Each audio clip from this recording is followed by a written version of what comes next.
Buenas tardes, iglesia. El Señor le siga bendiciendo. Vamos a orar y vamos a pedirle al Señor que hable a nuestras vidas a través de esta serie en el libro de Ageo, que ministre a nuestros corazones como solo Él puede hacer. Padre, Señor, en esta hora venimos delante de ti, dándote gracias por haber amanecido hoy, reconociendo que es un privilegio el estar vivo, reconociendo que es un privilegio el respirar, dándote gracias por salvarnos cuando nosotros caminábamos en nuestros delitos y pecados sin buscarte y tú nos escogiste, nos salvaste, Señor.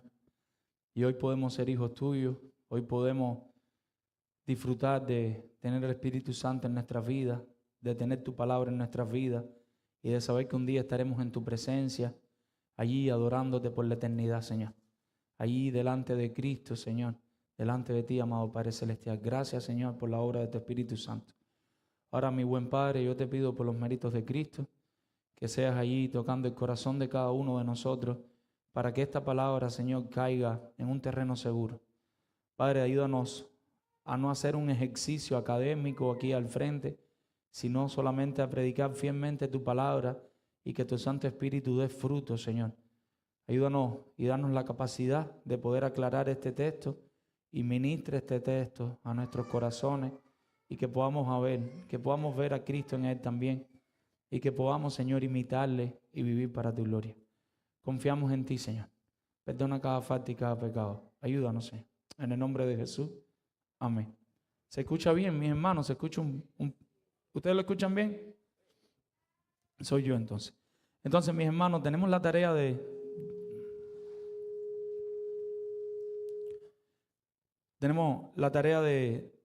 comenzar hoy en el libro de Ageo y quisiéramos ya empezar con el capítulo 1, versículo del 1 al 15, pero tenemos el desafío de un poquito ir introduciéndonos qué está sucediendo aquí para poder entender mejor el libro.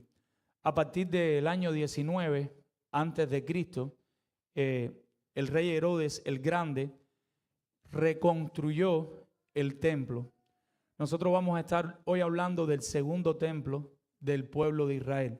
El rey Salomón construye el primer templo. Hoy vamos a estar hablando en Ageo de la reconstrucción del segundo templo.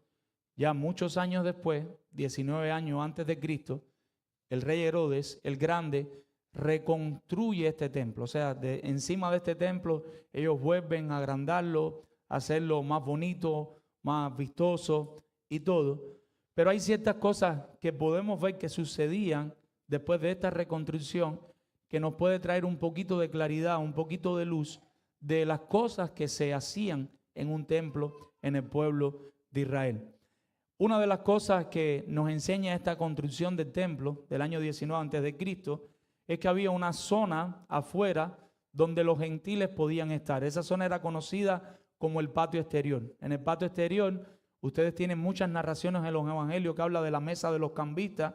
Ahí podían llegar los gentiles, cambiar el dinero de sus naciones para poder comprar la ofrenda y tenían un espacio en ese lugar donde ellos también podían adorar a Dios. Ya adentro, no en el templo, sino en los atrios fuera del templo, antes de entrar ya al templo, ahí podían entrar los judíos y podían también adorar a Dios. Y por último, los sacerdotes ya podían entrar al altar, podían entrar al lugar santo, al lugar santísimo, y desde allí ofrecían incienso, estaban los panes sin levadura, todas las cosas que habían allí, igual tenían acceso al lugar santísimo. Ya como parte del servicio del templo, que era lo que se hacían ofrendas fijas cada día. Todos los días los sacerdotes tenían que ir y hacer ciertos tipos de ofrendas. Los sábados también tenían que ir, luna nueva y fiesta, y también habían ofrendas ocasionales. En la mañana y en la tarde, el sacerdote quemaba incienso dentro del templo en el altar del incienso. Y fuera del templo ofrecían un cordero, ese era diario, un cordero como ofrenda quemada en el altar.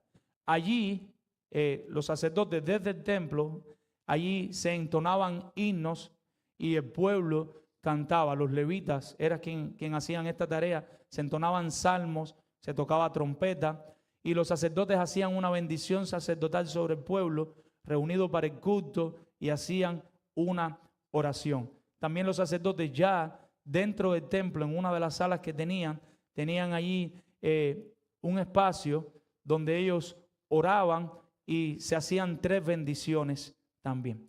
Un poquito, quédese con todo eso ahí en la mente, todo lo que se hacía alrededor del templo y en el templo. ¿Qué le hemos puesto como título a este sermón hoy? Una reprensión para un pueblo descuidado. Una reprensión para un pueblo descuidado. Mis hermanos, el pueblo de Israel, como veremos hoy, había descuidado algo que era una tarea de ellos urgente, una tarea que se le había dado para hacer, y habían descuidado esa tarea. La habían descuidado porque la habían alargado, no siguieron haciendo lo que tenían que hacer. Hoy como iglesia, el Señor nos está haciendo una invitación, la misma invitación que le hizo a ellos en el capítulo 1 a través del profeta Ageo. ¿Y cuál es esa invitación, iglesia, que el Señor nos está haciendo hoy? El Señor nos está invitando a que abandonemos nuestra hipocresía para que construyamos juntos la iglesia de Cristo. El Señor nos está invitando a abandonemos nuestra hipocresía para que construyamos todos juntos, los que están aquí hoy reunidos y algunos que han faltado y no han venido hoy, para que todos juntos construyamos la iglesia de Cristo aquí en Tampa, en este lugar donde Él nos puso. ¿Qué cosa es eso de hipocresía? La Real Academia la define así. Es el fingimiento, descuidado o sentimientos contrarios a los que verdaderamente se tienen o se experimentan. O sea, es la hipocresía un estado en el creyente, cuando invade el creyente, donde uno muestra una cosa cuando realmente es otra cosa lo que posiblemente está sucediendo en la mente y en el corazón. ¿Cuál es la invitación del Señor? Que nos podamos quitar delante de Él, no delante de nadie más, que nos podamos quitar esa máscara y que podamos mostrarnos así como somos delante de Él y nos podamos arrepentir. Quiere el Señor que nosotros podamos hoy escuchar su voz y caer en arrepentimiento delante de Él para todos juntos seguir construyendo la iglesia de Cristo. Hoy vamos a estar viendo 2 actitudes, un recordatorio y una pregunta que vamos a hacer al final. 2 actitudes, un recordatorio y una pregunta. La primera actitud que tuvo este pueblo, que debería tener este pueblo y que deberíamos tener nosotros hoy. Y esa primera actitud es nuestro primer punto y es: no te dejes desanimar más. No te dejes desanimar más. Puede que muchos de ustedes hoy aquí, puede que muchos de ustedes hoy aquí estén desanimados. Puede que muchos de ustedes estén aquí hoy por compromiso, porque es el domingo, porque venimos a la iglesia, porque no quiero faltar, pero están llenos de desánimo. No quisieran quizás ni estar aquí hoy. El Señor te está diciendo en esta tarde a través de la palabra, lo vamos a ver, no te dejes desanimar más. Corta con el desánimo. Para con el desánimo ya. Vamos a ver los versículos del 1 al 2. Y es lo mismo que le dice al pueblo. Y dice la palabra del Señor. Y el Señor no se ahorra palabra. Y en el año segundo de Darío, en el mes sexto, en el primer día del mes, vino palabra de Jehová por medio del profeta Ageo a Zorobabel, hijo de Salatiel, gobernador de Judá, y a Josué, hijo de Josadac, sumo sacerdote, diciendo: así ha hablado Jehová de los ejércitos, diciendo: este pueblo dice, no ha llegado aún el tiempo de que la casa de Jehová sea reedificada. Vamos un poquito a retroceder en la historia. Alrededor del año 721 antes de Cristo, 700 años antes de Cristo, el reino de Israel había quedado dividido en 2. Lo hemos dicho otras veces. Teníamos el reino del norte y el reino del sur. Tenemos 10 tribus que quedan al norte, 2 tribus que quedan al sur. Esas tribus del norte en algún momento fueron llevadas cautivas por el imperio asirio. Ellos vienen y son llevados cautivos. Las tribus del sur quedan muchos más años ahí, y alrededor del 587 antes de Cristo, el imperio babilónico con Nabucodonosor llegan y se llevan a esas 2 tribus del sur. ¿Qué es lo que hace Nabucodonosor, cuando llegan ahí sus ejércitos, ellos queman el templo, ellos queman la casa del rey y ellos queman la casa de los pobladores. Incendian todo.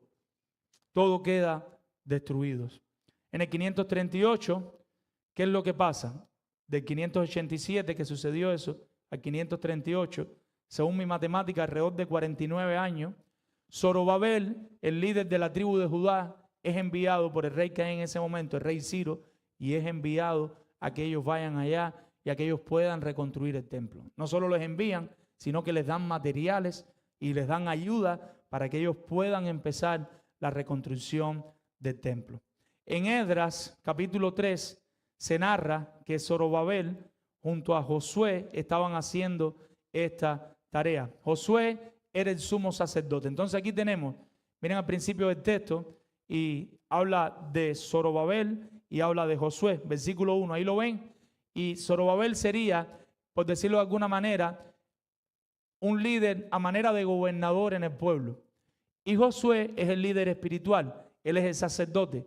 Ellos dos regresan con todas estas personas. En Esdras 1, versículos 1 y 2, si usted va a Esdras, capítulo 1, versículo 1 y 2, usted va a ver allí cómo ellos comienzan la construcción del templo. La información que nos da es que ellos hacen el altar, hacen la base del altar, echan, por decirlo de alguna manera, todos los cimientos del templo para ya empezar a construir, y están allí las personas que se dedicaban a eso haciendo todo, y está todo el pueblo allí reunido haciendo todas las cosas, y cuando terminan ese comienzo, ellos empiezan a alabar a Dios. Ellos ofrenden sacrificios a Dios y empiezan a cantarle con alegría, con gozo. ¿Qué es lo que sucede? Esdras capítulo 4, versículo del 1 al 4. Cuando ellos empiezan a hacer esa alabanza con gozo y alegría, los enemigos de la nación de Israel, los pueblos vecinos, escuchan. Recuerdan que habíamos dicho que el reino del norte, alrededor del 721, había sido llevado cautivo. Cuando ellos fueron cautivos, en lugar de ellos, se lo llevaron a ellos y trajeron otras personas del imperio asirio a vivir allí, en la parte del norte de Israel, de lo que es Samaria después. Y estas personas que empezaron a vivir ahí no adoraban a Dios. Ellos tenían sus propios dos dioses y sus idolatrías. Como consecuencia de sus pecados, Dios permitió que leones fueran y devoraban a estas personas. Estas personas estaban asustadas porque venían leones a adorarle, le dan esta información al rey del imperio asirio de ese momento y él le dice, mira, les vamos a mandar sacerdotes. Entonces mandan sacerdotes, que eran sacerdotes del antiguo Israel, a ese lugar, y ellos le empiezan a enseñar las leyes de Dios, que tienen que adorar a Dios, y en efecto empiezan a hacerlo, pero levantan sus propios sacerdotes y sus propios ídolos. Y el texto nos empieza a hacer una narración de que ellos temían a Dios, pero sin embargo tenían sus propios altares, sus propios ídolos, sus propios sacerdotes y los adoraban. Y después el texto nos va llevando y nos va llevando poco a poco. Eso está para si lo quiere buscar en Segunda de Reyes 17, 25. Y entonces, en Segunda de Reyes 17, 34, se llega a la conclusión que ellos no temían a Dios. Si tú dices que tú tienes temor de Dios, pero es temor de que te quite la vida, temor de morirte, temor de que Dios no es fácil, pero al mismo tiempo tú tienes ese temor de Dios y tú puedes tener otros ídolos en tu vida, la conclusión de Dios, búsquela en Segunda de Reyes 17, 34, es que tú no tienes temor de Dios. Y después del 34, Segunda de Reyes 17, 34, viene Segunda de Reyes 37, 35. Y en el Segunda de Reyes 37, 35, le recuerda y le hace una cita directa de Éxodo 25. Y me gusta la manera que lo hace, porque lo hace con estas palabras: no temeréis, no adoraréis, no serviréis y no sacrificaréis a otros dioses. El mismo mandamiento que estaba en el decálogo, en los 10 mandamientos. Yo no quiero otros dioses delante de mí.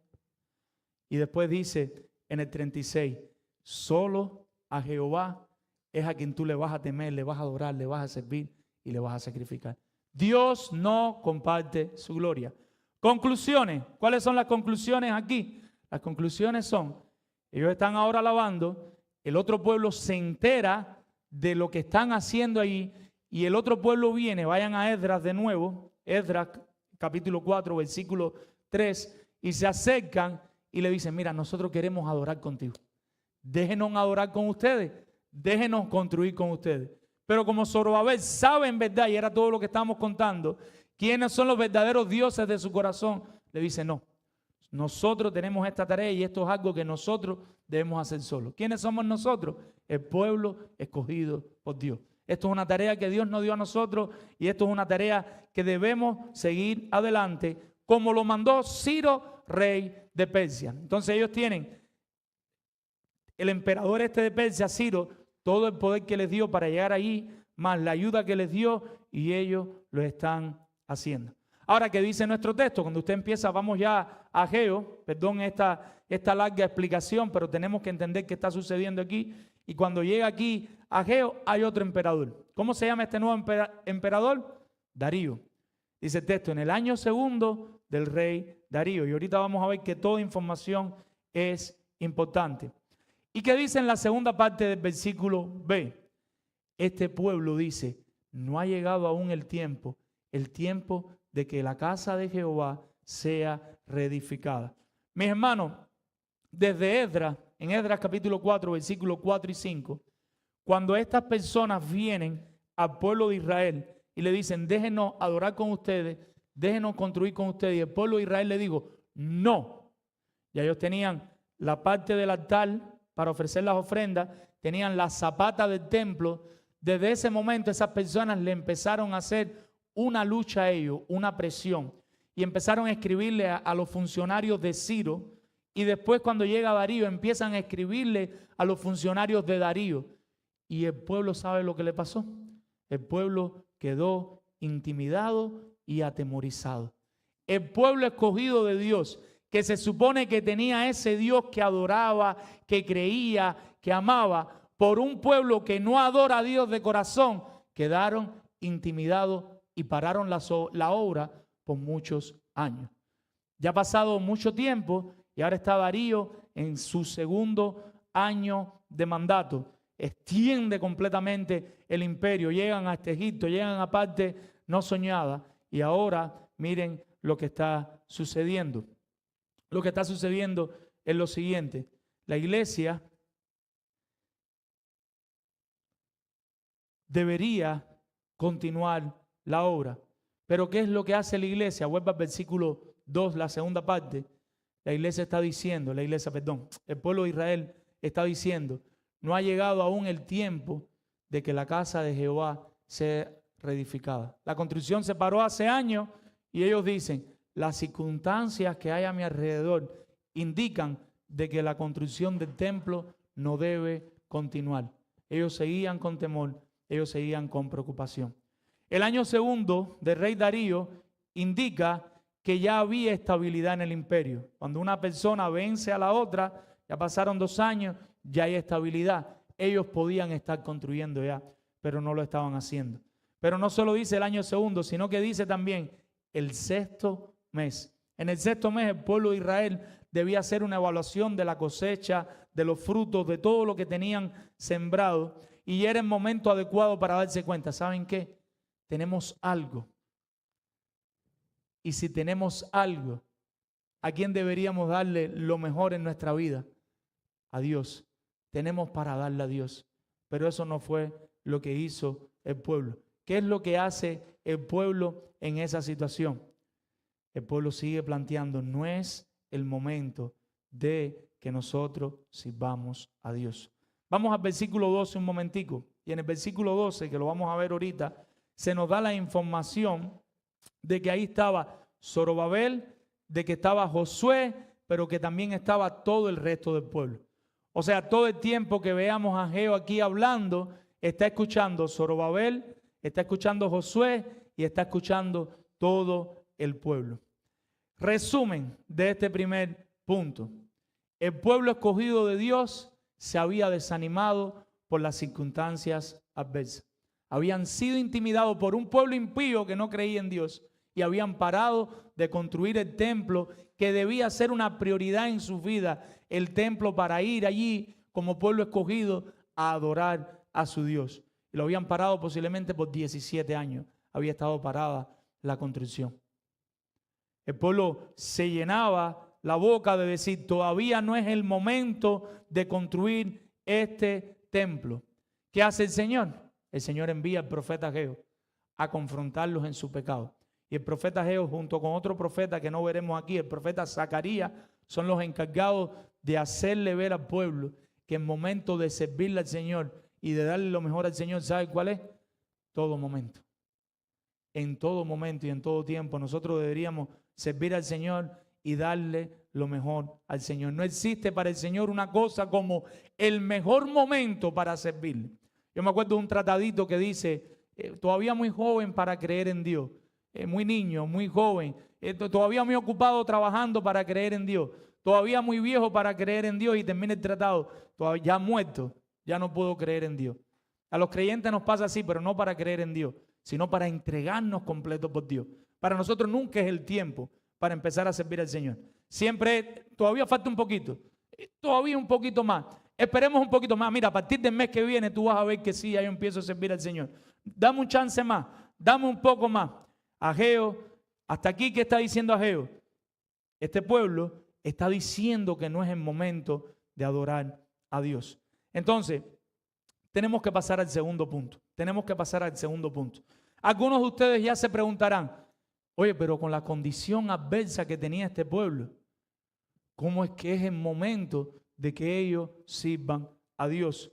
Y Ageo nos va a demostrar qué es la situación verdadera que tenía este pueblo, qué es verdaderamente lo que tenía parada la construcción del templo. Y vamos a nuestro segundo punto, y se llama lucha con la hipocresía de tu corazón. Lucha con la hipocresía de tu corazón. Versículos del 3 al 6. Y empieza en el versículo 3. Y esto es increíble, mis hermanos. Usted se puede poner a leer esta carta, versículo a versículo, y mire cuántas veces de diferentes maneras dice, vino palabra de Jehová, habló Jehová, dice el Señor.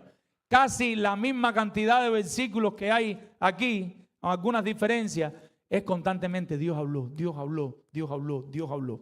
Y versículo 3 vuelve a repetir. ¿Y qué dice? El versículo 2 dice, así ha hablado Jehová. Y dice en el 3, entonces vino palabra de Jehová. Dios mismo es quien está hablando. Versículo 2 vimos que el pueblo decía, no es el momento de hacer la construcción. No es el momento de ponernos a servirle de esta manera al Señor. Versículos 5 y 6. Vamos a saltar al 5 y al 6 para ver la lógica y poder entender mejor el 3 y el 4. Y dice el 5 y el 6. Miren esto, mis hermanos, leamos con detenimiento. Pues así ha dicho Jehová de los ejércitos, meditad bien sobre vuestros caminos. Sembráis mucho y recoged poco. ¿Y qué es lo primero que les dice? La tierra no está dando todo lo que quisieran de acuerdo a sus esfuerzos. Ustedes siembran mucho, pero recogen poco. Pero mire bien el texto. Hay cierta dificultad económica, pero fíjese si el texto dice que no recogen nada. Dice, sembráis mucho, recogen poco. Pero no dice, siembran mucho y no han podido recoger nada. Sigan leyendo y vamos a ver qué dice. Coméis y no os saciáis. Cuando comen, no se llenan completamente. Pero el texto dice que no tienen nada que comer. No lo dice. Sigue después. Y miren esto. Bebéis y no quedáis satisfechos. La misma lógica. Cuando beben, se quedan con deseo. Pero dice el texto que tienen algo de beber. No es que no tienen nada de beber. Y dice después, os vestís y no os calentáis. El texto dice que no tienen ropa que ponerse. Sí tienen ropa, sí tienen vestido. Lo que no quedan todo lo caliente que ellos quisieran quedar. Y por último dice, y el que trabaja jornal recibe su jornal en saco roto. ¿Qué cosa es eso? Eso es una alusión a que el dinero no les alcanza, a que el dinero se le va rápido. Si usted echa dinero en una bolsita con un huequito abajo, cuando usted llega a su casa, por muchas moneditas que sean, usted llega sin dinero. Lo que está diciendo es lo mismo. ¿Y qué es lo que está diciendo? Cuando trabajan por la paga del trabajo, el dinero se le va rápido. La verdad, y esa va a ser siempre la verdad, que los pobres tienen menos que los ricos y que a los pobres se les acaba más rápido. Pero el tener poco no significa no tener nada. Y todo esto ya veremos que es parte de la maldición del pacto de Dios, que veremos más adelante, en puntos más adelante. Cuando Dios hace un pacto con su pueblo, Él le promete que si ellos obedecían, ¿qué iba a haber? Bendición. Pero si no obedecían, iba a haber maldición. Y por eso no tenían toda la abundancia que ellos quisieran tener, pero el texto no dice que no tenían nada. Algo tenían, algo tenían. El punto aquí no es que no tienen nada, sino que no tienen todo lo que ellos desearían. Y esto es algo típico también en nosotros, creo. No es que ellos no tienen nada, es que ellos no tienen toda la bebida que quisieran, toda la comida que quisieran, los vestidos gruesos y de la marca de oso que ellos quisieran. No tenían todo lo que querían, pero no era que no tenían nada. Tenían dónde vivir, tenían ropa para ponerse, tenían comida para comer, tenían bebida para beber, pero no toda la que ellos desearían. No la más cómoda, no estaban en una situación donde la leche y la miel estaban fluyendo por todas partes y está todo el mundo que no sabe ya ni en qué va a gastar el dinero. No, esa no era la situación. No tienes todo lo que quieres, no tienes todo lo que has disfrutado en otras temporadas de tu vida. ¿Y qué es lo que haces?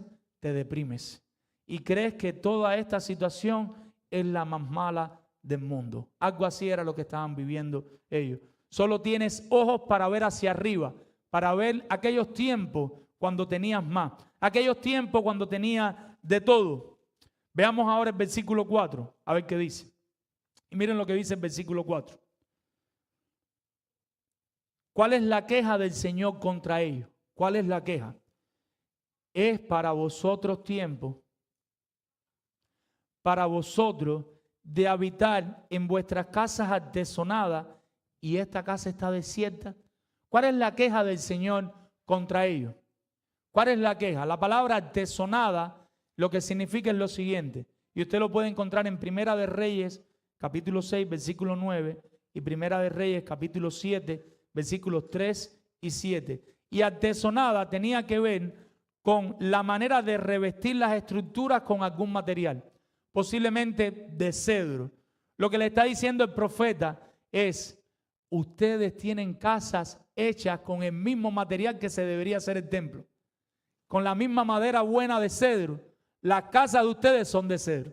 Y usted busca hasta una casa de un israelita de un solo cuarto y era preciosa. Era una casita completa, con un patiecito afuera, con una escalera por el lateral, con una azoteíta o con un techito, una de un solo cuarto, donde tenían que dormir todos los muchachos, uno así, atrás del otro. Y las otras eran más bonitas todavía.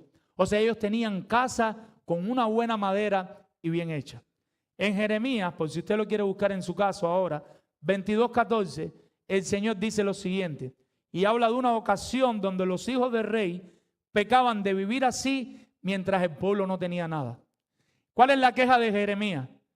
Oye, los hijos del rey viven como ricos y el pueblo no tiene nada. Y nosotros estamos dando impuestos para el rey y los hijos del rey viven bien y el pueblo no tiene nada. ¿Cuál es la queja de Ageo? Ustedes sí están viviendo. Ustedes tienen que comer, ustedes tienen que tomar, ustedes tienen que vestir, ustedes tienen hasta casas artesonadas, ustedes tienen casas de los mismos materiales del templo y ustedes se paran y dicen que no es el momento de construir el templo, pero sí es el momento de construir sus casas. ¿Ven la hipocresía? Ageo está demostrando, desmontando la hipocresía que hay en el corazón del pueblo de Dios. Dicen que no tienen para Dios, pero sí tienen para ellos. Sí tienen para su familia, pero para Dios no tienen. ¿Cómo podemos resumir esto? El pueblo debería mirar a sus corazones en medio de su hipocresía y no esperar más la ayuda externa. ¿Qué está haciendo el pueblo? Hasta ahora, Ciro había mandado cosas. Darío todavía no había mandado nada. Ahora no hay materiales, no hay todas las cosas que ellos están adaptados a recibir. Ahora, ¿a quién les toca dar el paso adelante? Al pueblo. Pero el pueblo se está guiando por las circunstancias. La cosa no está tan buena como otras veces. Posiblemente ya no tenían todos los materiales que recibían antes. Tienen a este pueblo atosigándole y haciéndole la lucha. Conclusión, olvidémonos de las cosas del Señor. Vamos a centrarnos cada uno en las cosas de mi familia y vamos a resolver las cosas de la familia. Y cuando las cosas se pongan buenas, nosotros seguimos la construcción del templo. Yo espero que el Señor ya de alguna manera les esté dejando entender. Mis hermanos, ellos mismos se autoengañaban, y escuche esto, ellos mismos se autoengañaban. Al no empezar con Dios en lo primero en su lista, después que gastaban todo lo que creían que necesitaban para estar satisfechos, llegaban a la conclusión, no es el momento de Dios. Se lo voy a tratar de ilustrar de alguna manera práctica. Y esta historia se la he hecho en otras ocasiones. Yo recuerdo cuando me convierto al cristianismo, siempre aprendí desde pequeño, nosotros apartábamos el 10% para el Señor. Yo ganaba un estipendio de 90 pesos, 10 pesos son para el Señor de ese estipendio. Gano 300 pesos de salario, 30 pesos lo apartamos para el Señor. Y yo nunca me preguntaba en mi mente nada. Pero mi mamá, como es lógico, teníamos una casa de 5 personas, mi mamá no empezaba con el Señor. Mi mamá empezaba con el aceite, con el pan, con el aguacate, con las cosas que hacían falta en la casa. ¿Y que ustedes creen en Cuba? ¿Cuándo te va a quedar dinero en Cuba para el Señor? Nunca. Siempre decía, ay, se me acabó el dinero. Ella guardaba la ofrenda, pero la guardaba después que empezaba. ¿Y ahora qué, audio? ¿Ahora qué vas a hacer, mami? Nos vamos a morir de hambre. Cógela, pero el mes que viene apártala primero para el Señor. Y después que tú la apartas para el Señor, entonces ya veremos cómo el Señor nos provee. Y después que ella aprendió, ella vio siempre cómo la mano del Señor aparecía. Siempre apartamos, de acuerdo éramos prosperados, de acuerdo a lo que ganábamos, no estoy, olvídense de ese % que dije, apartamos para el Señor y el Señor siempre nos proveía y el Señor nunca dejó de proveernos. A este pueblo le estaba pasando lo mismo. Había algo de comer, había algo de tomar, había algo de vestir. Tenían casas sólidas, casas buenas, pero no era el tiempo del Señor. Como las vacas no estaban gordas, no era el tiempo del Señor. ¿Qué dice el profeta Ageo, inspirado por Dios? Lo que ustedes tienen es un estado de hipocresía en su corazón. El problema que ustedes tienen es que Dios no es lo primero en su vida. Si Dios fuera lo primero en su vida, ustedes priorizarían a Dios por encima de las demás cosas. Entonces hemos visto dos actitudes que no deberían estar en el corazón del pueblo de Dios. ¿Cuál es la primera actitud? No dejarte desanimar más. Te están desanimando. El pueblo de Dios era hasta aquí. Nosotros somos el pueblo de Dios. Dios está con nosotros. Ustedes no nos desaniman más. Ustedes no nos intimidan más. Si Dios está con nosotros, ¿quién contra nosotros? Si Dios está del lado nuestro, Jehová de los ejércitos, ¿quién va a poder hacernos frente? ¿Quién va a poder hacernos algo? Pero se siguieron desanimando. Y lo segundo, deberían mirar sinceramente a su corazón la hipocresía que había en sus corazones cuando ellos podían decir, no es el momento de Dios, no es el momento de Dios. Ahora, vamos a ver el tercer recordatorio que ellos tienen que tener en mente y no debemos pasarlo por alto. Nosotros debemos recordar que el pecado trae consecuencias. Tercer punto, recuerda, el pecado trae consecuencias. Versículos del 7 al 11. El pecado trae consecuencias. Ya nosotros vimos en el versículo 6 parte de esas consecuencias del pecado.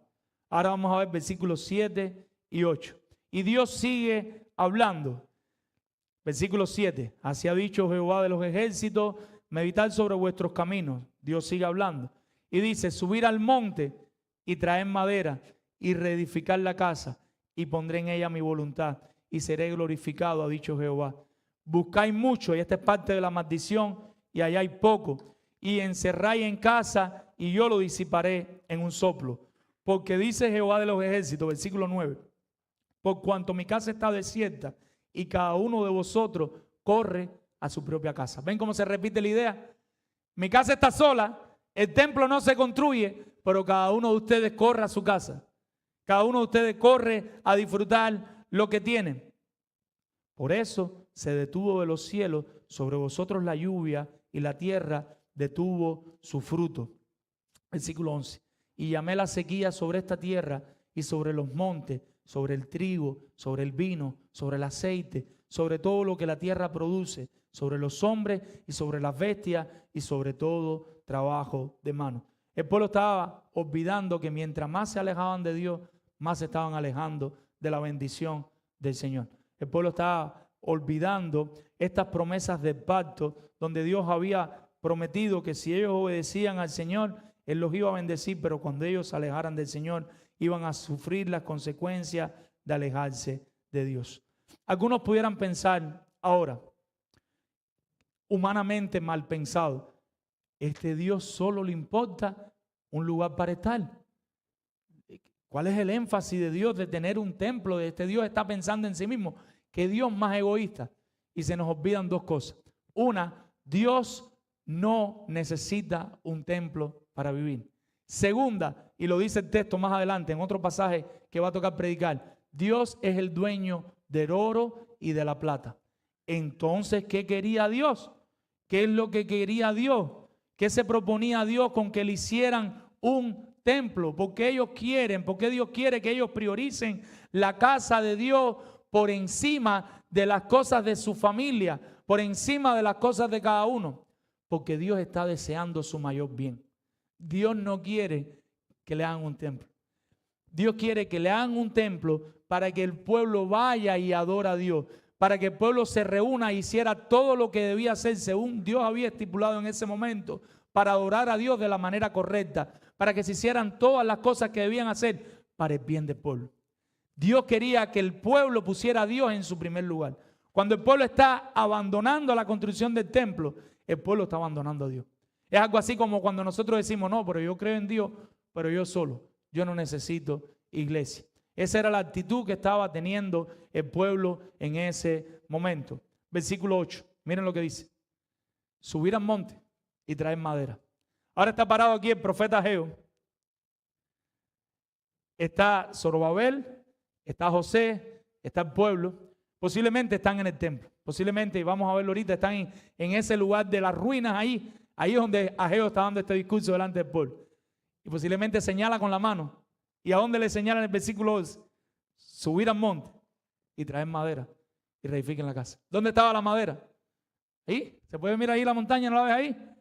¿Qué tiene que hacer el pueblo? Salir un ratico de sus cosas e irse para allá todos los hombres a cortar madera y a traer madera, y quizás las mujeres ponerse a cocinar y compartir lo que cada cual tenía, pero que la obra de Dios siguiera adelante, no por un Dios egoísta, sino para que el pueblo de Dios pusiera a Dios en primer lugar y las cosas funcionaran como Dios había establecido que funcionaran en ese momento, para que el pueblo le pudiera adorar a Dios como una prioridad en su vida.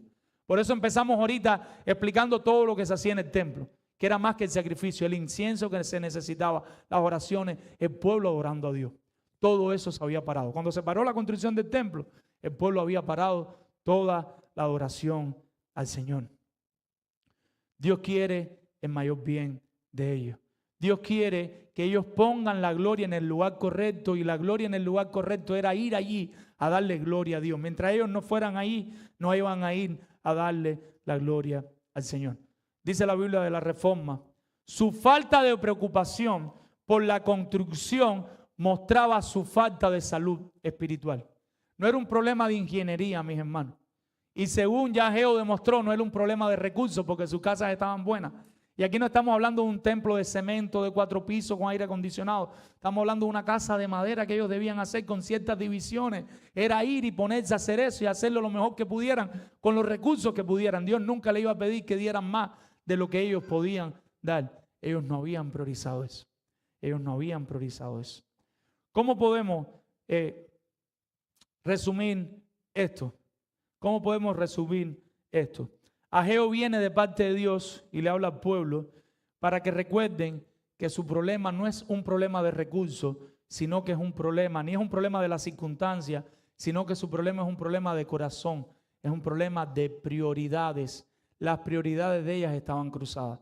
Ellos habían puesto sus prioridades por encima de las prioridades del Señor. El Señor debería estar como lo primero en la vida de cualquier creyente, tanto en la vida del pueblo escogido de Israel como en la vida de nosotros como creyentes hoy en la iglesia. Cuando nosotros invertimos ese orden, estamos en un problema.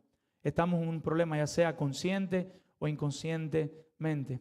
Lo único que tenían que hacer era mirar a la montaña, subir a la montaña y continuar la obra. No esperan más el tiempo perfecto para servir a Dios. ¿Cuál es el tiempo perfecto para servir a Dios?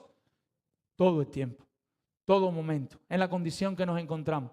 ¿Qué esperó Pablo para servir a Dios? ¿Qué esperó Cristo para servir a Dios? Nada.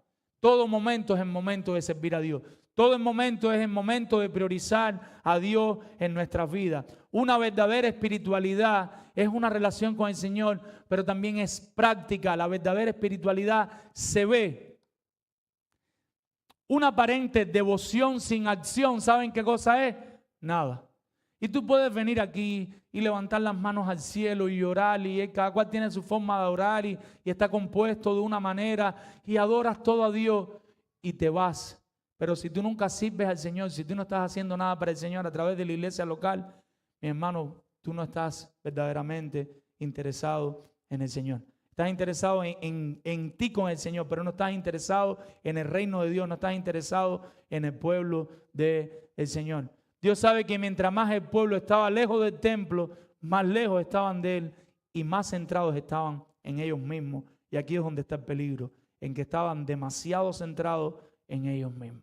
Las circunstancias, el pueblo enemigo, la falta de ayuda que no llegaba, todo eso los había hecho centrarse en ellos, y olvidarse del Señor, olvidarse de lo que tenían que hacer.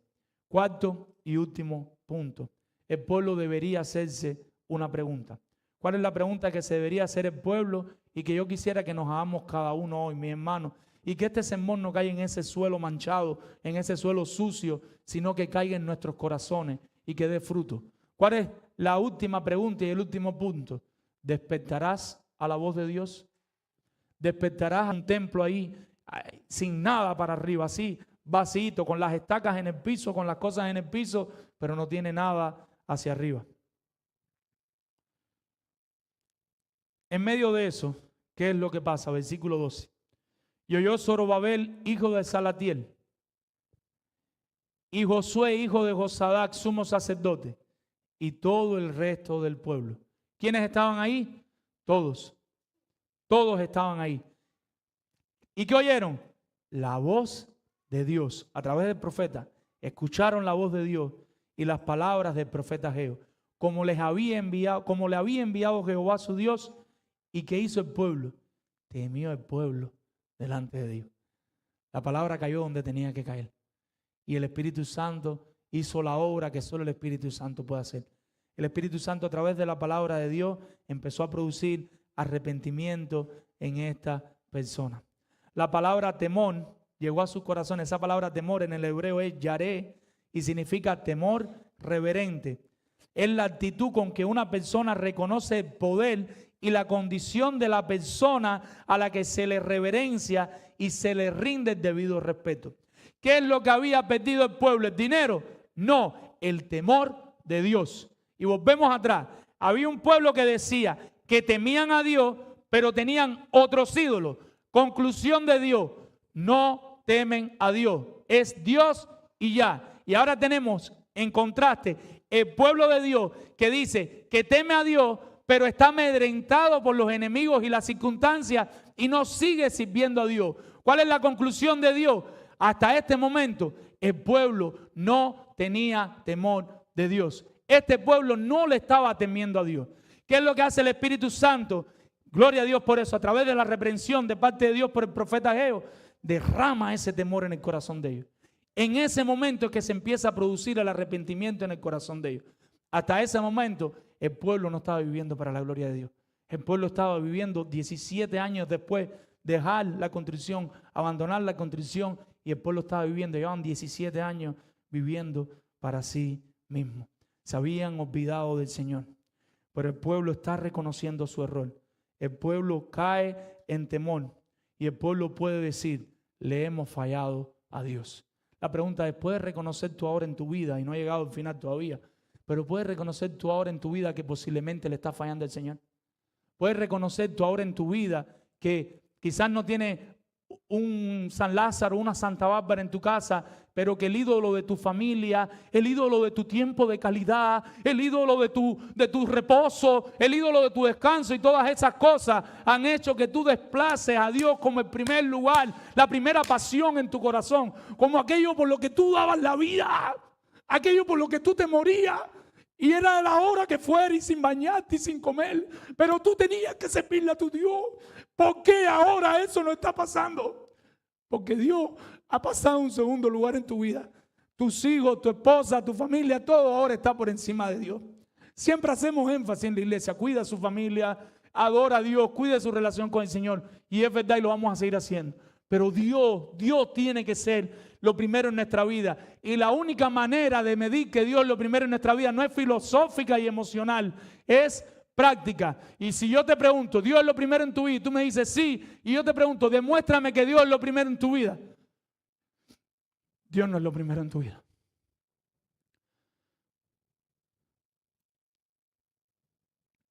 Dice John Hill, un pastor de años atrás. Muy probablemente fueron ellos quienes primero expresaron su conciencia de la negligencia. ¿Quiénes? Los líderes. ¿Qué dice el texto? Y oyó Zorobabel, hijo de Salatiel, y Josué, hijo de Josadá, sumo sacerdote, y todo el resto del pueblo.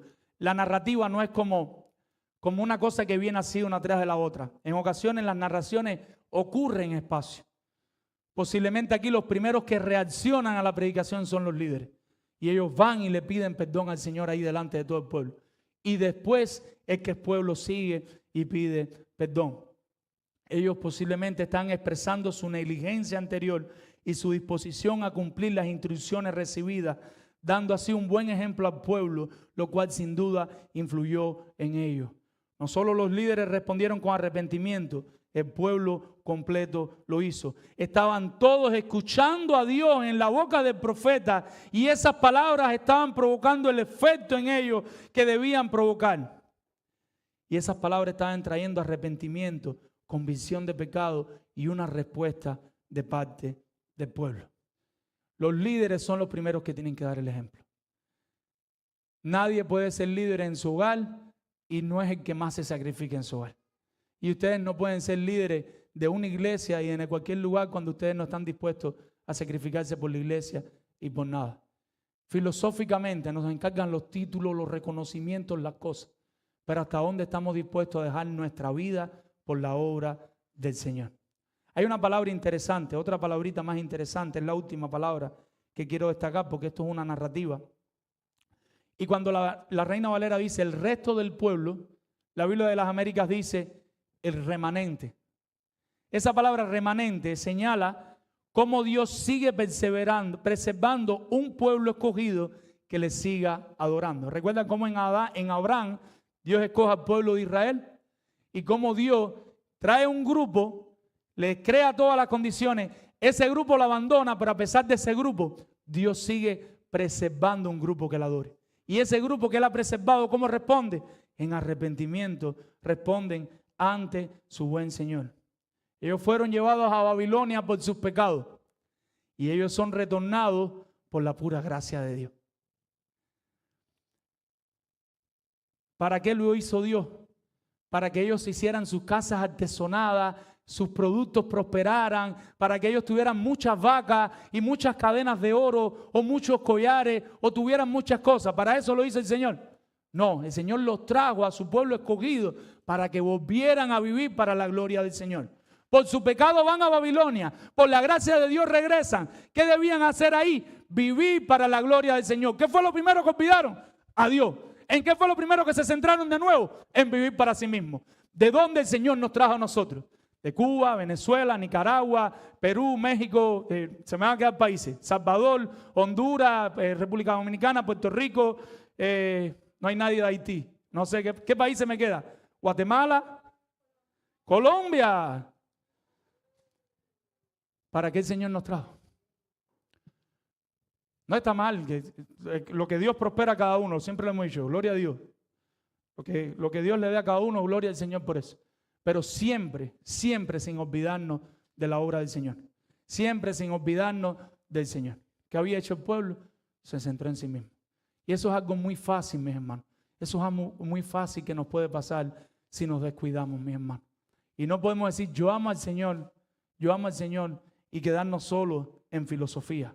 Quedarnos solo en humanismo. No es suficiente con el holocausto. Se necesitaba todo el templo.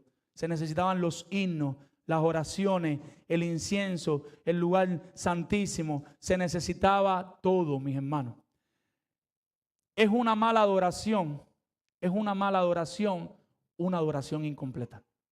Voy a decirlo diferente. Una adoración incompleta es una mala adoración. Nosotros podemos pararnos aquí y decir, nosotros vamos a alabar a Dios como quiera. De todos modos, eso es para Dios. Miren qué cosa más terrible. Una adoración incompleta es una mala adoración. Nosotros deberíamos darle lo mejor que tenemos al Señor siempre, en todo momento. Nosotros debemos prepararnos lo mejor posible para predicar un sermón, lo mejor posible para preparar una clase, lo mejor posible para orar, lo mejor posible para hacer un servicio con los jóvenes, con los niños, lo mejor posible para limpiar. Cuando nosotros hacemos las cosas a media, y miren qué lógica, porque eso es para Dios. Mi hermano, antes de irse al culto, yo les hago un desafío.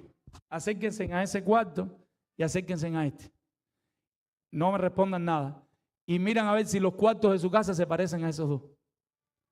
No me respondan. ¿De quién es la iglesia? ¿Del pastor? Esa no es mía, la iglesia es de todos. La iglesia es de todos. Mi hermano, es tan sencillo como pararnos y mirar un pomito de agua que queda vacío ahí delante de nosotros.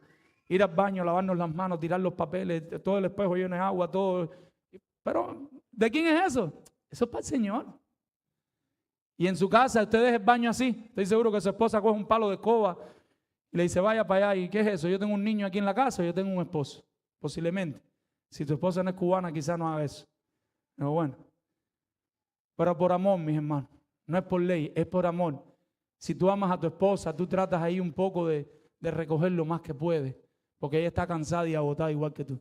Como por amor nosotros no vamos a responder de manera positiva a nuestro Señor, poniéndolo como lo primero en nuestra vida. Una adoración a media es una oración mala, es una oración incompleta. Versículo 13. Entonces Ageo, enviado de Jehová, habló por mandato de Jehová al pueblo diciendo, yo estoy con vosotros, dice el Señor. Qué rico es eso. Ahí después del arrepentimiento, después de perdón, volver a sentir el Señor está conmigo y que las cosas se vuelvan a arreglar. Si usted ha tenido una discusión con su esposa, a nadie nos gusta esa tensión, esa fricción que no nos hablamos. Y qué rico es cuando uno de los dos pide perdón y nos perdonamos y se siente la gloria. Imagínense cuánto más con el Señor. Poder estar ahí ahora reconciliados de nuevo con el Señor y volverle a decir, como decía Josué. ¿Qué dijo Josué? Mi casa y yo serviremos al Señor. Y que todo el pueblo, cada hombre se esté parando y dando un paso al frente. Mi casa y yo serviremos al Señor. Mi casa y yo serviremos al Señor. Y todo el mundo con la mano en el arado y todo el mundo subiendo la montaña a buscar los palos que hacen falta en la montaña para seguir haciendo la obra del Señor, para darle la correcta adoración al Señor, porque no es un Dios egoísta, es un Dios que quiere que el pueblo lo priorice y el pueblo le adore, porque sabe que eso es lo mejor para sus almas. Es un Dios que desea lo mejor para su pueblo. Versículo 3.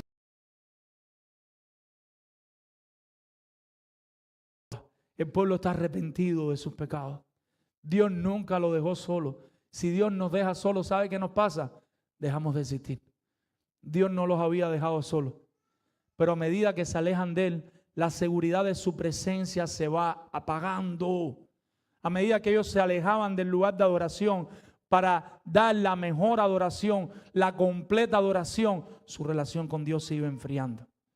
Usted dice, yo puedo ser creyente lejos de la iglesia, pero note que a medida que se aleja más de la iglesia, de las cosas de la iglesia, de ser parte activa de la obra del Señor, más su relación con el Señor se va expuesta. Versículo 14. Y despertó Jehová el Espíritu Santo empezó a moverse con poder, para que vean que el Espíritu Santo obra en el Antiguo Testamento también. De Zorobabel, hijo de Salatiel, gobernador de Judá, y el Espíritu de Josué, hijo de Josadat, sumo sacerdote, y el espíritu de todo el resto del pueblo, y vinieron y trabajaron en la casa de Jehová de los ejércitos. El Espíritu de Dios obra eficazmente por medio de su palabra y logra los propósitos soberanos del Padre. Dios mismo es quien provoca la respuesta en su pueblo, pero utiliza medios. ¿Y qué utilizó? Utilizó al profeta por medio de la palabra, y el Espíritu Santo obró por los medios que Dios había establecido. Mis hermanos, ¿estará el Espíritu Santo ahora obrando en tu corazón a través de las palabras? Quiere el Señor eso. Versículo 4. No es un arrepentimiento simbólico, es un arrepentimiento espiritual, pero es un arrepentimiento práctico. ¿Por qué lo podemos saber? Porque hay un cambio de actitud. ¿Qué dice el texto? Vinieron ¿Dónde estaban ellos? En el templo. Ellos estaban ahí. Y el espíritu de Jehová, de Josué, el espíritu de todo el resto del pueblo, y vinieron y trabajaron en la casa de Jehová de los ejércitos. No fue que trabajaron ese día, pero ellos vinieron ahí y empezaron a trabajar allí. No lo hicieron al momento, pero lo hicieron. Versículo 15:1. Y Dios sabe todo lo que dice y utiliza las palabras de la manera correcta. En el día 24 del mes sexto, en el segundo año del rey, o sea, han pasado más de 20 días. El pueblo es confrontado en ese momento, pero en ese momento que es confrontado, el pueblo no sale como de ahí a monte a buscar las cosas a lo loco, apresurado, no. Hay un tiempo de seguir meditando en la palabra, de seguir meditando. Posiblemente los líderes de seguir animando al pueblo. Pero 20 días después, 3 semanas después, ¿cuál es la respuesta? 3 semanas después, el pueblo puso manos a la obra y fueron y siguieron y terminaron. Veremos después poco a poco cómo termina esto. Pero se comenzó a terminar, pudiéramos decir, se comenzó a terminar la construcción del templo. Dios empezó a obrar esa terminación. Quiero utilizar 2 ilustraciones que estaba leyendo en un libro, no sé decirlo bien, pero es Robert, no sé decir el apellido, pero se llama Mentira que los hombres creen. Mentira que los hombres creen. Y él cuenta la primera vez que él estuvo aquí en Florida, en un lugar donde corren los perros. Él era pequeño cuando eso. Se llama así mismo, pero yo no. Eso para mí está difícil. Pero es donde corren los perros. Y sale esta maquinita con el pañuelito adentro y los perros van atrás. Y él entra a ese lugar y él ve las carreras de perros tan jovencitos. Y qué bonito, qué cosa aquello, ver aquellos perros galgo, creo que es la raza, y corriendo atrás y ganándole uno al otro. Pero en algún momento él baja, él era un muchacho, y apuesta 20 pesos a un perro, $20. Dice que ya eso es otra cosa. Porque ahora que estaba por medio, su dinero estaba puesto ahí. Y cuando subió a ver la otra carrera por el perro que había apostado, dice que se le quería salir el corazón. Él estaba loco porque su perro ganara. Él estaba loco porque su perro fuera el primero. Mi hermano, no es lo mismo decir que nosotros apoyamos la obra del Señor a cuando nosotros de verdad nos comprometemos como miembros a aprobar la obra del Señor. Porque están nuestras energías, nuestro dinero, nuestro esfuerzo, tiempo que pudiéramos estar en la playa con la familia y estamos aquí sirviendo al Señor. Eso es otro nivel. Y eso es un sí, es un todo o nada. Porque de verdad estamos apostando, pero no un perro que está corriendo. Estamos apostando a la obra del Señor con todo lo que tenemos.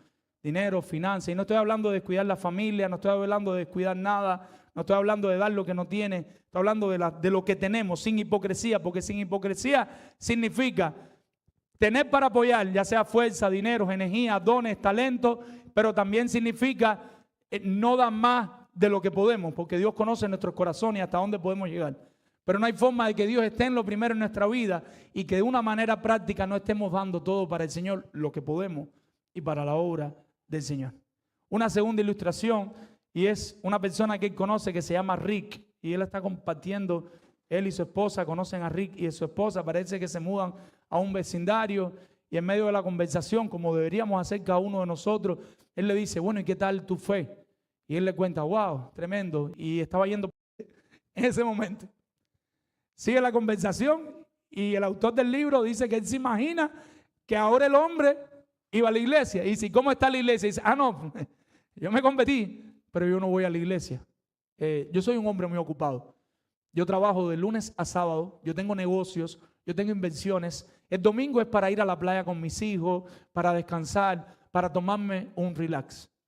Y dice el autor del libro que un verdadero creyente se congrega, un verdadero creyente sirve a su Señor. Y ahí no le dijo nada más, pero después le siguió insistiendo. 15 años pasaron. Y cuando volvió a ver al hombre, el hombre era uno de los líderes de la iglesia. Ya solamente no era un miembro, sino que era una persona como Zorobabel y como Josué, que estaba delante del pueblo, guiando al pueblo y dejándolo todo para el Señor. Seguía teniendo sus negocios, seguía teniendo sus empresas. ¿Qué es lo que cambió? Si no había cambiado ni la empresa ni los negocios. Lo que cambió fue el orden de sus prioridades. Ahora Dios era lo primero en su vida. Mis hermanos, Si hay alguien que nos puede ejemplificar correctamente qué significa poner a Dios en lo primero en nuestras vidas, ese es nuestro Señor Jesucristo.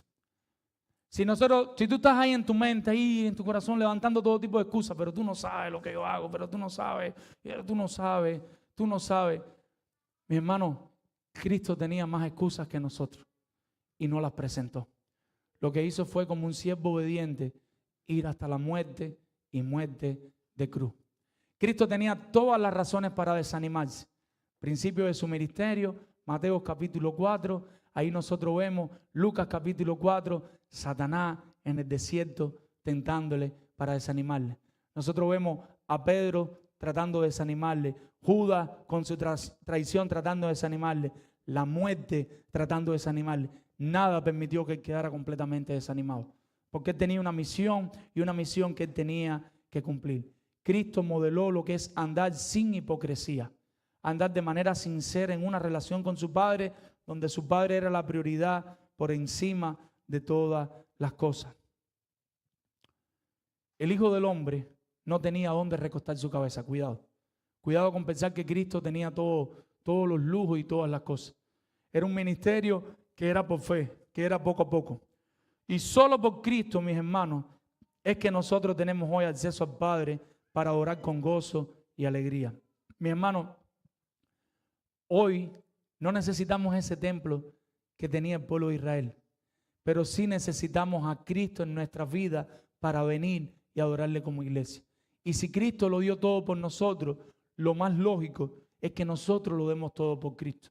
Cristo no quiere que tú sigas teniendo una relación a medias con Él. Cristo quiere que hoy tú respondas en arrepentimiento y fe si nunca has creído en Cristo y te puedas convertir de todo corazón, y te estoy llamando de parte de Dios ahora mismo a que te arrepientas. Algo que yo hacía era que yo les decía a ustedes, esperen a la noche en su almohada, porque yo lo hice así, y allí crean y arrepiéntanse. Y en estos días leyendo un testimonio de Moody, de unas personas que le dijo, la semana que viene me traen la respuesta del sermón, y pasó una catástrofe y todas las personas murieron y no pudieron traerle la respuesta del sermón. Viendo lo que pasó en Venezuela, yo te digo, no esta noche, no mañana, ahora mismo ahí donde tú estás, arrepiéntete y cree en Cristo para la gloria y honra de Dios y para el bien de tu alma y para el bien de tu familia y para el bien tuyo. Hoy, ahora es el momento de que tú te arrepientas y creas en Cristo. Solo en Cristo tenemos acceso al Padre para adorar con gozo y alegría. ¿Quieres dejar el desánimo y cambiar ese desánimo por gozo? Pon toda tu confianza y toda tu esperanza en Cristo. Él dio su vida por ti. Él cubrió tus pecados. Él pagó por ti y Él llevó las consecuencias. Por lo tanto, nosotros deberíamos obedecerle como Él se merece. Todas las maldiciones que nosotros merecíamos en la cruz, Él las cargó. Todos los efectos de esas maldiciones, Él los llevó. El creyente debería tener una relación con Dios a través de su palabra, donde Dios le hable y donde Dios produzca arrepentimiento en nosotros. Mis hermanos, ¿vamos a seguir pecando? Sí.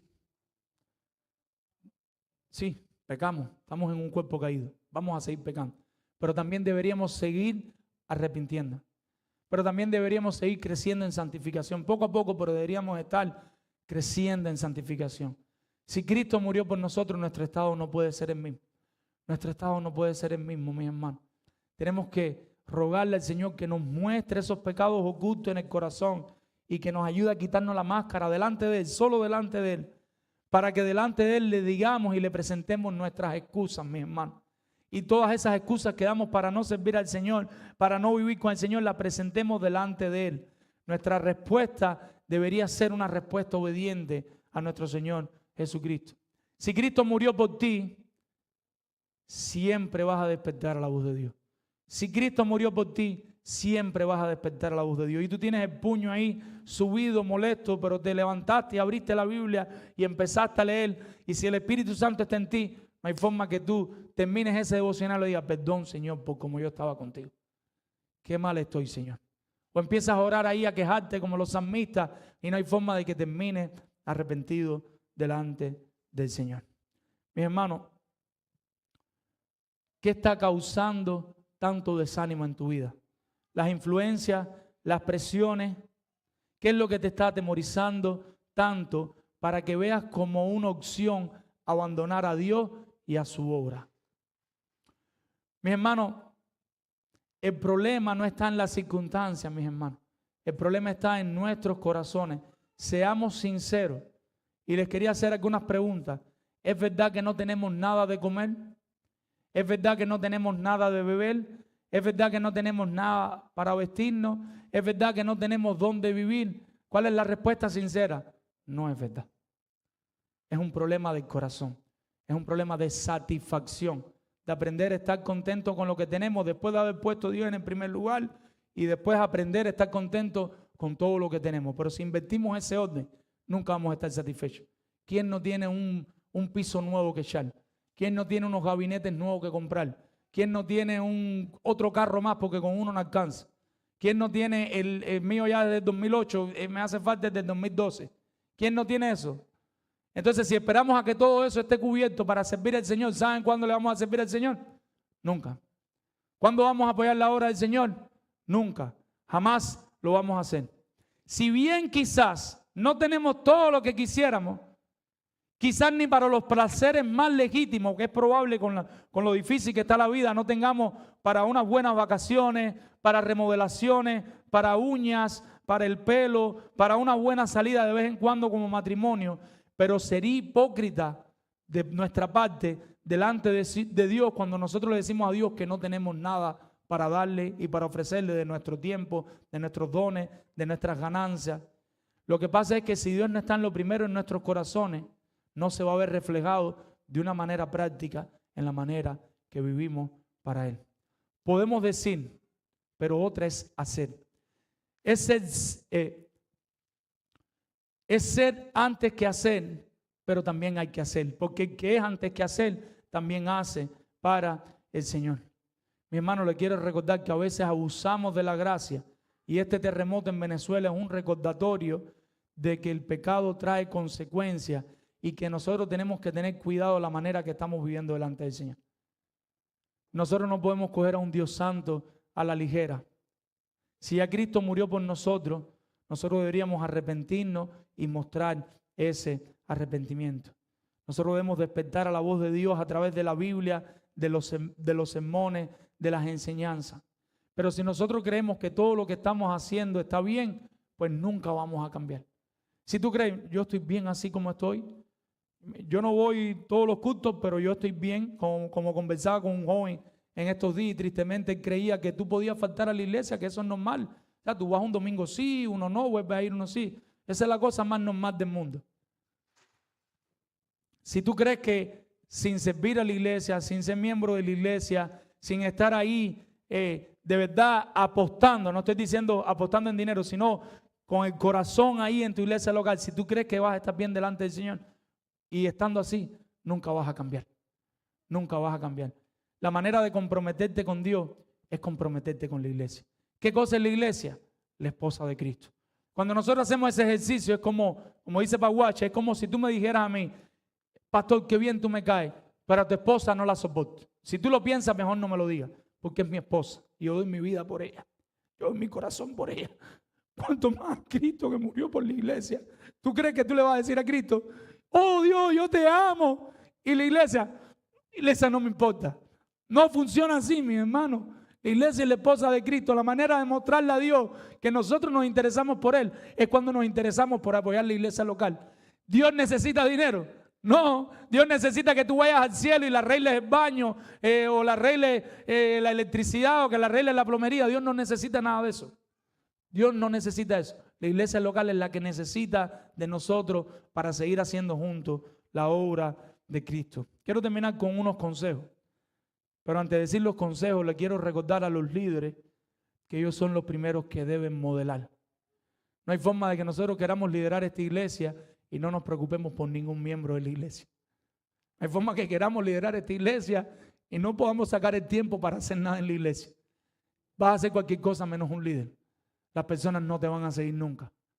Nunca te van a seguir. Toda la iglesia, no solo los líderes, debe despertar a la voz de Dios. Quiero darle 4 consejos a la iglesia y con esto termino. La primera cosa que a mí me ha ayudado en mi vida hace mucho tiempo es confecciona un calendario diario. Búscate una agenda, búscate un calendario donde tú puedas poner las horas del día. Y si es posible, con mucha gracia te lo digo, que lo primero en tu día sea tu tiempo devocional con el Señor. Conozco hermanos aquí que se levantan a las 4 de la mañana para ir a trabajar.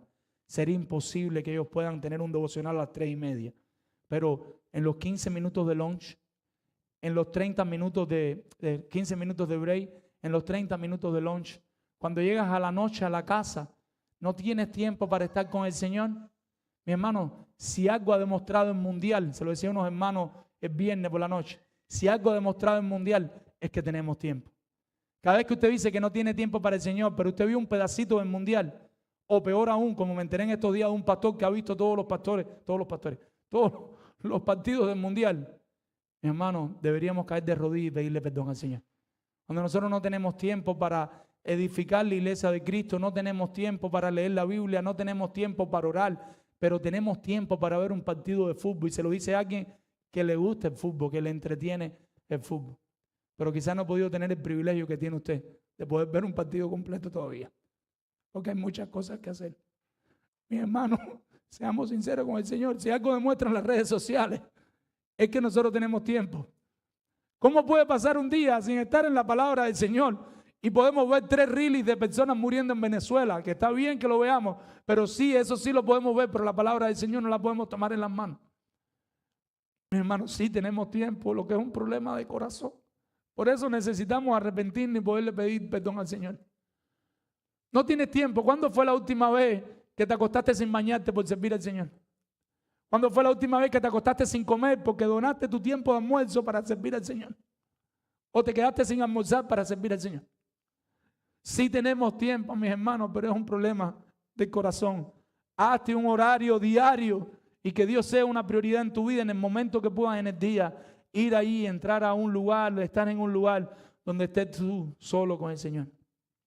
Segundo consejo, confecciona un calendario semanal. Y lo primero que vas a poner en ese calendario semanal es: el domingo es para el Señor. Y cuando tú lo marques con una cruz, cualquier otra cosa que venga, tú le vas a responder esas cosas. Ya eso está marcado. Yo marqué el domingo para mi Señor. Y verás que rápido se te va a desocupar el domingo para el Señor. Si te quedas chance, y tengo un poco de gracia aquí, como Dios la tiene conmigo, marca un día a la semana donde junto con la iglesia tú puedas servir al Señor. No te estamos pidiendo 2, 3, todas las noches, el lunes de vigilia, el martes oración, el miércoles solo Biblia, el jueves evangelización. No te estamos diciendo ninguna de esas locuras. Estamos diciendo un día a la semana, una noche, donde tú vas a determinar que tú de alguna manera vas a apoyar a tu iglesia local. Alguna semana no podrás, pero que ninguna semana tú puedes apoyar a la iglesia local. Ninguna noche tú puedes apoyar a la iglesia local. Y ningún domingo tú puedes apoyar a la iglesia local. Está difícil, mi hermano. Planifica con tiempo tu servicio, planifica con tiempo tu ofrenda. Si tú no te planificas para servir al Señor, no vas a servir al Señor. Tienes que planificarte y saber cuándo me toque y saber lo que vas a hacer, y ahí vas a servir al Señor. Así mismo pasa con la ofrenda, mis hermanos. Y se lo digo sin vergüenza ninguna, porque yo y mi familia lo hacemos. Y no es que nosotros tenemos mucho más dinero que muchos de ustedes. Lo primero que un creyente debe hacer es conforme el Señor le ha prosperado. Y lo digo porque la prosperidad ha hecho mucho daño. Y como ellos piden dinero para darte más, hay muchas personas que tienen temor de ofrendar. Pero la Biblia nos enseña que la ofrenda está en la Biblia. El dar está en la Biblia. ¿Cómo? De acuerdo, el Señor nos haya prosperado con gozo y alegría el primer día de la semana. Y hay muchas otras cosas que dice la Biblia acerca de la ofrenda y no tengo tiempo para hablarlo hoy, porque el tema de hoy no es la ofrenda. El tema de hoy es que Dios está en lo primero en nuestra vida. Pero como una aplicación secundaria, si tú no cobras y como familia ustedes dicen, esto es lo que vamos a apartar para el Señor, ¿saben cuándo ustedes van a ofrendar en la iglesia local para el Señor? Nunca. Porque los carros se ponchan, las gomas se rompen. ¿Y quién aquí no le debe una tarjeta de crédito? Si tú esperas que yo no tengo ni una deuda en la tarjeta de crédito para empezar a ofrendar, a no ser que de verdad seas un verdadero creyente que ya la rompiste con tijera. Entonces tú la rompiste con tijera y tú dices, yo voy a cubrir todas estas deudas y ahí voy a empezar a ofrendar. Yo te creería. Pero si todavía tenemos tarjeta de crédito y todavía tenemos deuda y estamos viviendo con la deuda y nunca le ofrendamos al Señor, ¿saben dónde está el problema? En nuestro corazón. En nuestro corazón. Y nos compramos una casa mejor y otra mejor y otra mejor, pero resulta ser que nunca tenemos. Nuestras casas artesonadas, Pero la casa del Señor destruyéndose. Las cosas del Señor destruyéndose. La obra del Señor destruyéndose. No, pero yo le doy a Dios. Pero ¿cómo Dios quiere que le dé? Ahí a través de su iglesia local. De tu fuerza, de tus dones, de tus talentos, de tu dinero. ¿Por qué no? Y por último, persevera en el tiempo. Porque lo que nos pasa es que somos muy emocionales, muy temperamentales. Y ahora quizás se termina este sermón y tú empiezas ahí agosto, septiembre, octubre, noviembre, y llegó el 2027 y de nuevo estás desconectado de la iglesia del Señor. Mis hermanos, en Cristo podemos romper el desánimo. En Cristo podemos luchar con la hipocresía de nuestro corazón. En Cristo podemos arrepentirnos y agradecer rápido por todo lo que Él nos ha dado. Y en Cristo podemos obedecer a Dios y volver a construir juntos la iglesia de Cristo. Vamos a orar. Que el Señor les bendiga. Padre, Señor, en esta hora venimos delante de ti, pidiéndote, Señor, que nos ayudes a entender este sermón y los que vendrán después con ojos espirituales, con corazones espirituales, con arrepentimiento genuino. Haz la obra que ningún pastor pueda hacer, que ningún predicador pueda hacer. Hazla tú, Señor. Quizás se demoren 7 días, 14, 21, pero permite que esta iglesia pueda responder de manera positiva y entender lo que tú quieres para ellos. Que es un pueblo reunido aquí cada semana, cada domingo, adorándote, sirviendo, glorificándote, poniéndote como una prioridad en su familia, Señor. Sin descuidar ir a trabajar, sin descuidar cuidar a su familia, pero quizás sí diciéndole a veces a los ídolos de la familia, necesito dedicarle un tiempo al Señor. Necesito servir a mi Señor. Vamos a la iglesia. Ayúdanos, Señor, a entender esto de la manera correcta y a no distorsionar tu palabra. Ayúdanos a planificarnos, a organizarnos, pero sobre todo ayúdanos a que tú seas la primera, no una, la primera prioridad en nuestras vidas, Dios. Que en los corazones de cada hombre, cada mujer, cada abuelo, cada abuela, cada niño, cada niña que hay aquí hoy, tú seas lo primero en su vida hoy, Señor. Que no salgamos de aquí sin hacer ese pacto contigo, sin arrepentirnos, sin pedirte perdón, Señor. Que ahora mismo ahí estemos pidiéndote perdón y pidiéndote que tú vuelvas a hacer ese primer amor. Porque es un problema de amor, Señor. Es un problema de amor. Confiamos en ti, Señor. Ayúdanos a serte fiel. En el nombre de Jesús. Amén. Señor les bendiga, mis hermanos.